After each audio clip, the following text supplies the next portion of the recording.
Hello, and I spoke at a conference on Friday in Sydney, and I also got the pre-lunch spot. So I don't want a bunch of hangry people. So can you stand up for 10 seconds? Just have a little shake. Get that blood to the brain, get us through to lunch, so we can get excited about policies. Okay, let's get going. So I'm Emma Heuston. I'm author of The Tracksuit Economy, lawyer, former remote worker, and I run a virtual law firm. I'm based near Byron Bay in Australia, and I specialise in remote work law. So I write policies, contractors agreements, employment agreements, but I also spend my days answering questions about remote work. And that's actually kind of interesting some days because the law hasn't really caught up with what remote work is. So a lot of the work I do is sort of bridging that gap there. And it's also really interesting because I think the establishment thinks that a modern workplace is somewhere where you might have kombucha in the fridge, a ping pong table, yoga, indoor pot plants, the work. But they don't sort of see the reality of people that work from home, caring for children or elderly people, or travel location independent. So today, I'm going to be talking about policies, but not your usual your fired policies. We're going to be talking about policies that promote health and wellness. So, we'll get to some examples later, but one of probably the biggest example is the unlimited annual leave policy from Netflix. You all might not want to offer that, but it is really challenging to think about. And the fact that the law hasn't caught up means that I sort of see myself as a change maker, bridging that gap between what the law is, what this 9-to-5 establishment that we work, a lot of society works in, which was established in the Industrial Revolution. Yeah, we've got all this technology now, we're available 24/7 on our phones for workplaces, but they're still requiring us to go in, sit with our bum in a seat and watch us. So it's sort of bridging that gap. And what is a policy? And I'm going to sort of stop the legal jargon today, like Julian did with the academic jargon, and I'll say it's a set of rules designed to see how workers work in a workplace. And a workplace can be remote, can be in an office, or it can be a combination of both as a hybrid. So policies look at standard operating procedures, they look at values, expectations, so they have discipline, they also have positive change, company culture. And really, a well-written policy should promote diversity, it should provide those guide rails, but also provide benefits. And when you provide benefits, you're sort of thinking, well, why would we have a policy? We're all adults. We are adults, but when someone displays shitty behaviour, we want to call it out. If someone has been rude to you or offensive via email or communication, you don't have that face-to-face communication, you want them to feel safe in the workplace. So they have that role too, and there's a boundary. But we also want to create that positive culture. And that positive policies are a great way to do that. So I'm going to spend the rest of today talking about positive culture and the amazing things policies can do. Which, when we look at this tells us the benefits. We've got employer and employee. And by employee, I want you to think about if you're a freelancer or contractor, I want you to put yourself in that column. And it can really switch the mindset of a business, employees, contractors. So if you have a well-being arm, so it's not just don't do this, don't do that. If you have a well-being arm, a policy or an employee handbook, which you'll see, or rules on a lot of websites published for companies, puts a positive spin. It says, hey, well, we all have to work in a community, we all have to follow these rules to get along, but we actually really care about you. So we're going to talk to you about things like parental leave, health and wellbeing policies, things that we can do to help you. So the benefits we're looking at, certainly for employers, there's a lower employee turnover and really quality candidates, greater productivity, and they're happy, got a really good reputation, attract the right kind of people to work there. So that's win-win for an employer. And for an employee or a contractor, you've got things like work-life balance, feeling appreciated, feeling part of a team, perhaps feeling less stressed, feeling more productive, and knowing too what the story is if you want to have some parental leave or you want a promotion, what that looks like for you. So let's get to some examples. And I'm going to first of all, because we're in New Zealand, talk about the Perpetual Trustee and Guardian 4-day work week. That came out last week and it's actually got international attention. There's some companies in Australia that have adopted it or talking about adopting it. It's lowered stress rates, increased productivity by up to about 35% in their company, and the employees are loving it. And I believe it gives them some more ownership over when and how they do their work. So there's that autonomous kind of element as well. So that's worked well. And I know some, there's companies in France, for example, or actually there's a law in France that says you don't have to check your emails after work hours. Things like that. So being able to switch off is so important. Basecamp have a fitness budget or a reimbursement for fitness activities of someone's choice. So their employees, I understand, are spread remotely around the place, and they could take a yoga class and be reimbursed for that or any other type of activity. Buffer, to continue Steph Lee's talk, have a mental wellness day and some sick leave policies. Now, sick leave, it's a bit like parental leave. It really depends where you are in the world. So, for example, in Australia, we have quite a generous 10 personal days leave a year, which can be carer or mental health days, sick leave. But I know some countries don't have that. So to have that inbuilt into a company policy, particularly where there are staff members around the world, is really crucial. And the next one is probably my favourite, and it sounds kind of mundane but also exciting. It's Meet Edgar. They have a house cleaning and laundry service for remote employees.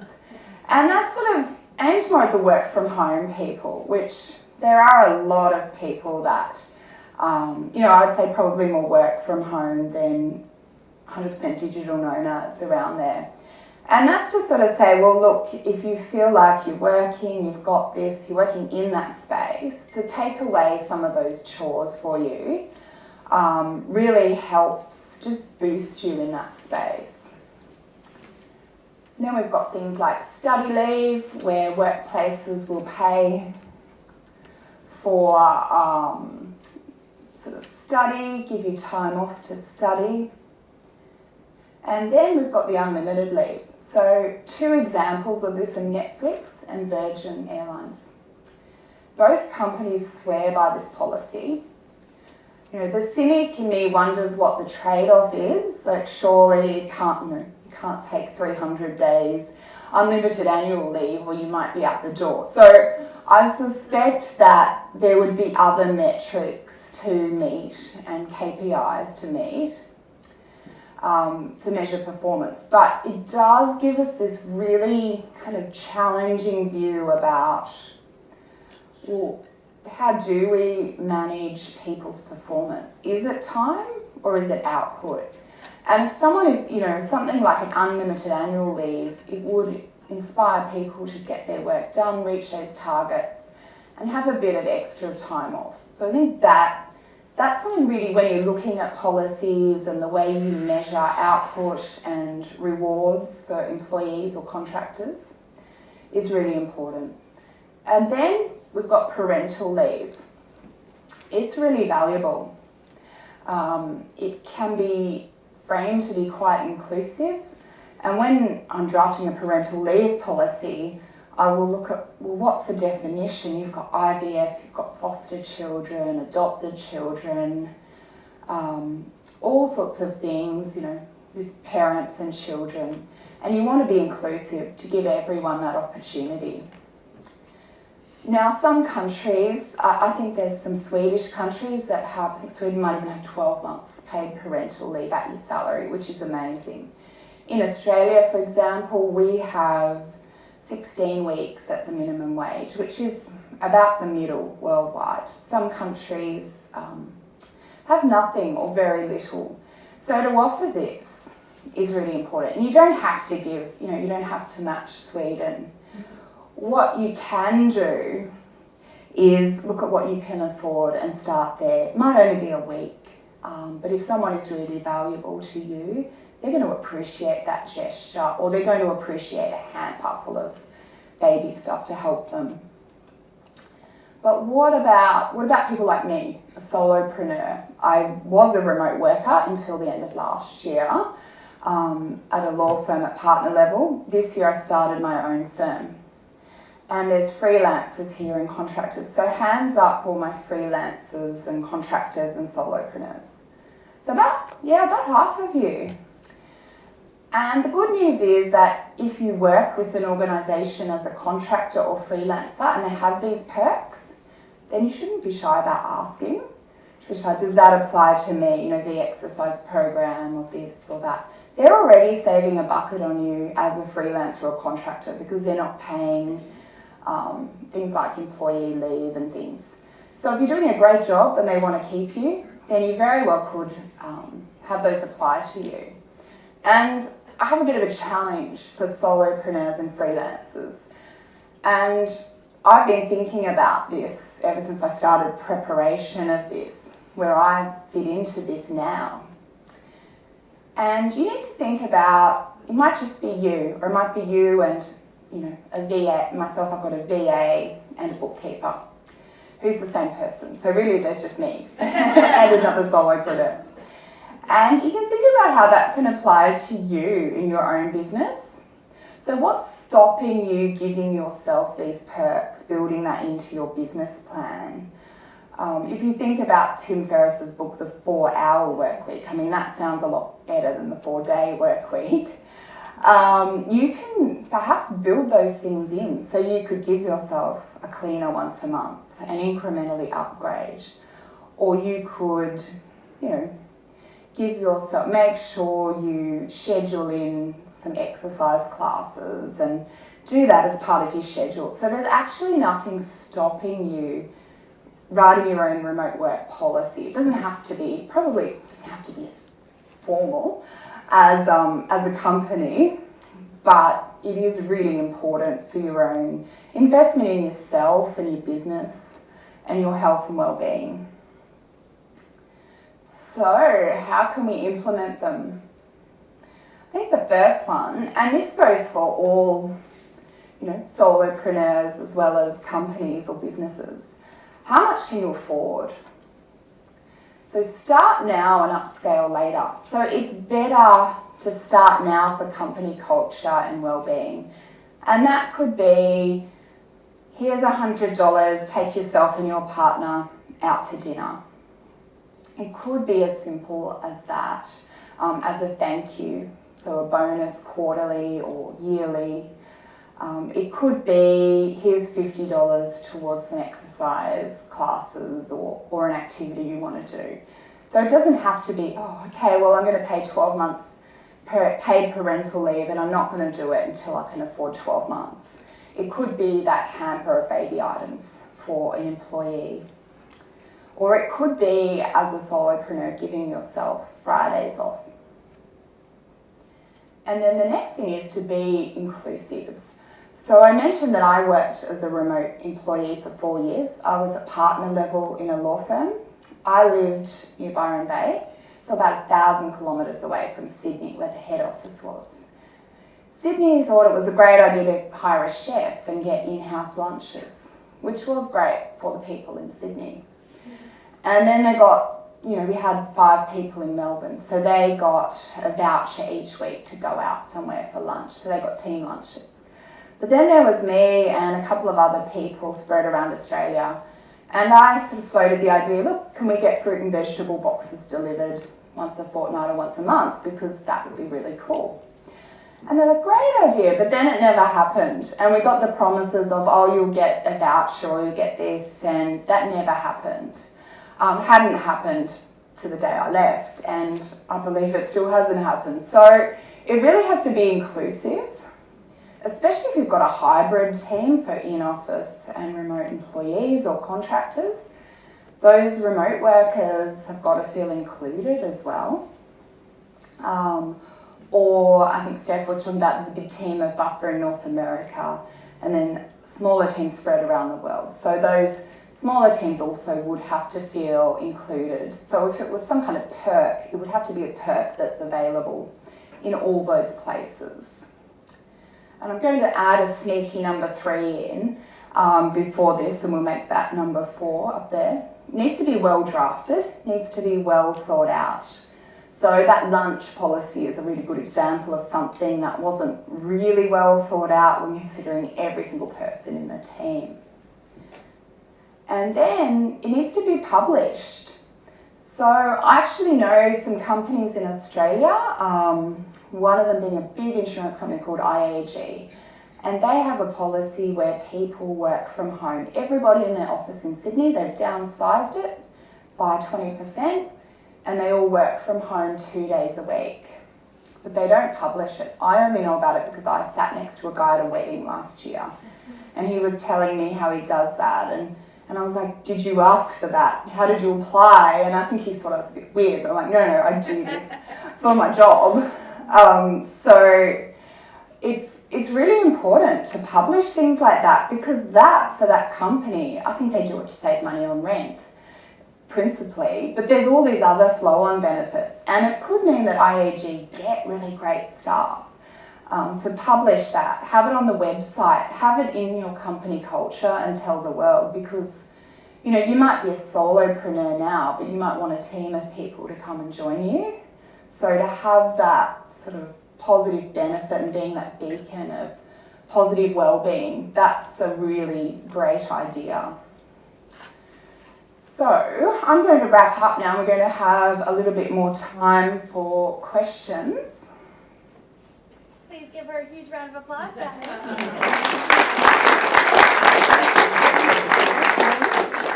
All right.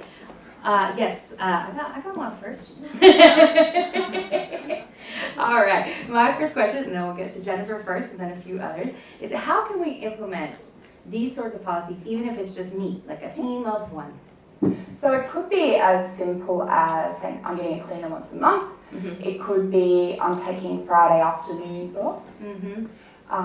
Or I'm arranging, I know I feel a bit isolated at home. I don't have a lot of money to spend implementing policies, so I'm not going to give myself a week in Fiji every month.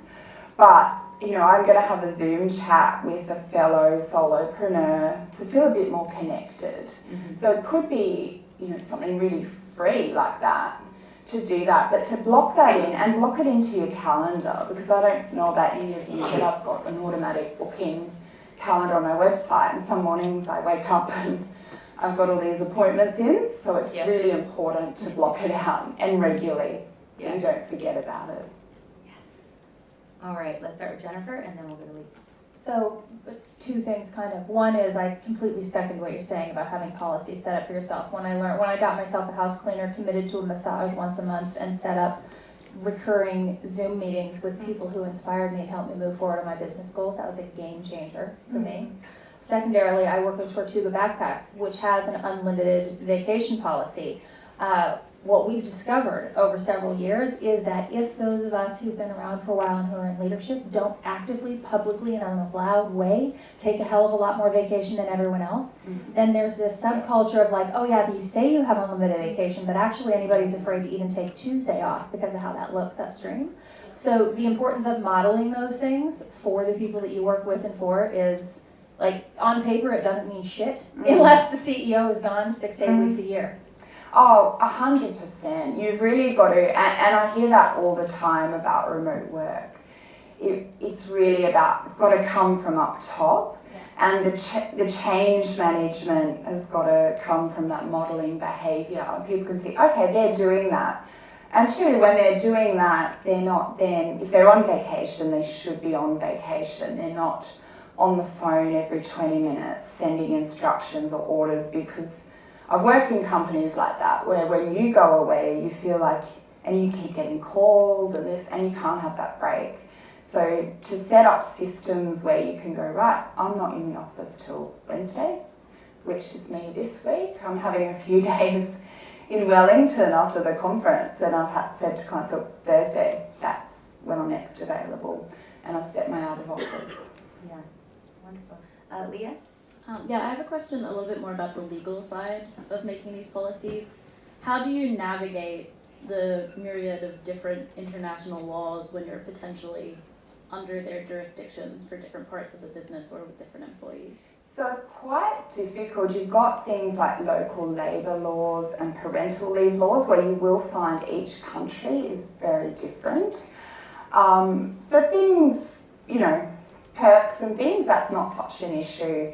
But you've got to look at that, and you've got to sort of look back, where are they hired, which country controls them, and it's usually where they pay tax. So then you've got to look at, are they an employee on record in that country, or are they there? So that is actually a really complicated thing, and it's the thing you need to get, first of all, for an employment contract, you need to get that nutted out. And then from there, it will guide you. What you can do in policies is say something like, subject to the employee laws of your country, and then you can have some things, Australia, Singapore, North America. So if there's only a few countries, you can have specific clauses for that. Realistically, it probably is only things like labour laws and parental leave, and that's probably 5 or 10% of a policy. The rest of it probably can be global. I know I've got a global remote work policy that I've drafted, and it's surprising how little is there, because we've dealt with things, like labour law in other areas. Weren't you telling me about there's like a company that will help you hire all over the world and like take care of all the legal contracts and things for you to make sure you're legally in line with everyone? There is, yeah. If you wanted to hire, they do employees, not contractors. Mm-hmm. But Shield Geo in Australia, they act as an employer of record, and I think they've got about 60 countries that they're in, and I think Hillary knows Tim Burgess They're as one of well. our clients. Yeah. What was it? The name of the company? Shield Geo. Shield Geo. Paul? So I'm working part-time at the moment, and something I struggle with is if you're part-time, and especially things like sick and personal leave have especially when my part-time is very ad hoc, I don't have the same days every week. Do you have any thoughts on policies to help deal with that? Yeah, I actually, when I was a remote employee, I worked 3 days, then I went up to 4. And it was a bit, because I had a young child, I found I was best having an extended week. So I used to work over 5 days, but work some school hours. And I still try and do that as a business owner, actually. But as an employee, what I did was, okay, so I work however many hours a week, 3 days is, but then I'm trusted to spread them over that week. And then leave becomes pro rata. So if you think about it like that, so it might be 27 hours a week, and then you get that leave prorated then. So you don't get penalised then for public holidays or not leave, you still get your entitlements. Awesome. All right, Daniel, and then I think that's all we have time for. Hi. Thank you so much, Emma. Now, one thing that I'm wondering if you could share with us a couple of principles that you have applied or have you have seen in terms of managing this, which for a lot of solo entrepreneurs and also corporate workers is the sort of trade-off between self-exploitation, passive income and all, but the more you work, the better your business will go, versus you need to maintain life balance, you need to take care of your physical and mental health. So I think a lot of us in corporate environments, but particularly if you're sort of in the situation that you need to control your own time and doings, there's, I think, a constant struggle for a lot of people to maintaining the right principles. Do you have some, I mean, you mentioned cleaning lady and taking Fridays off. Are there some higher level principles that you can apply to that? Yeah, I think, well, I don't know if it's high level, but you do need that separate workspace. And also having a calendar with really set hours and trying to keep to that works well. Because, you know, and I think it's kind of ironic, remote workers work remotely for work-life balance and freedom, but we often end up working far longer because you sort of find yourself going, oh, I'll just do that, then it'll make me more productive in the morning. So you find yourself at 10 o'clock at night answering emails. So there's actually a really cool product called the In Charge box, and you can lock your phone and your laptop in this box if you don't trust yourself at a certain night. And it's great for families because they get the you know, the face-to-face thing, you get that downtime. So you can be really disciplined about that, and I think it's like the policy for yourself will be, okay, well, I'm going to work between 9 a.m. and 6 a.m. That's going to be my hours. I'm not going to respond. I'm going to switch my work email off on my phone. So if you still want social media, you can. You don't want the lockable box. You still can actually switch your work emails off, not open your laptop, and be really strict about it. And I actually find if I do that on a weekend, say, I feel far more productive the next week. Or when you go on vacation, even though you worry things can't wait, they usually can. Yeah. I had a minor heart attack thinking about locking my devices in a box, but it's definitely something to work towards. Well, I haven't got one. Something to work towards. Thank you so much, Emma. We're a huge round of applause. Thank you.